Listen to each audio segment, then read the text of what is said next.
आहे, जगाचा पोशिंदा, आणि त्याला हे सरकार उपाशी मारायला निघालंय. असं होऊ शकतं का? अरे अख्ख्या जगाला पुरवणारा हा पोशिंदा मुंबईमध्ये मंत्र्या संत्र्यांनी पण फुकट याव, उपाशी राहाव, आपण त्याला खाऊ घालू. मागच्या आंदोलन चालू झाल्यापासून परवा या सरकारने तिथं अन्न पाणी बंद केलं.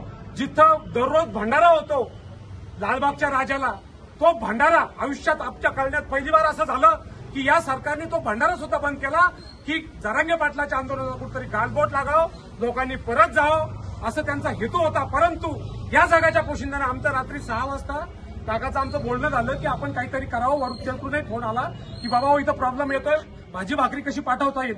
1 तासामध्ये नियोजन झालं. 2 गाड्याचं नियोजन होतं, 2 गाड्या पाठवायची तयारी होती.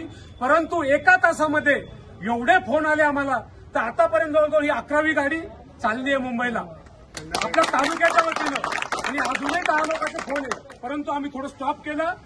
ओला भाकरी भाजी भाकरी न देता सुका मेवा कसा देता येईल, कारण भाकरी 1 दिवसच टिकते, परंतु आपण जर सुका मेवा दिला तर जास्तीत जास्त दिवस टिकतो. त्यामुळे आता उद्यापासून आपण ते पुढचं नियोजन करणार आहे. आणि अख्ख्या महाराष्ट्रात तुमच्या माहितीचं सांगतो, आपलं संभाजीनगर असं शहर ठरलं, असा तालुका ठरला की सगळ्यात जास्त रसद तिथं पुरवल्या गेलेली आहे. त्यामुळे दादाकडनं पण सर्वांना अभिनंदन करण्यात आलं आहे. पुढचंही काही नियोजन होईल तर आपण सर्वांना कळवू. परत एकदा मी सर्वांचे खूप खूप आभार मानतो की सर्वांनी एकत्र येऊन एवढं मोठं नियोजन केलं. आज आपला बांधव तिथं बसलेला आहे.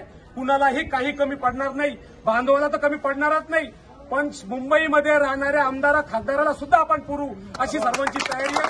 परत एकदा सर्वांचे खूपच आभार मानतो आणि थांबतो.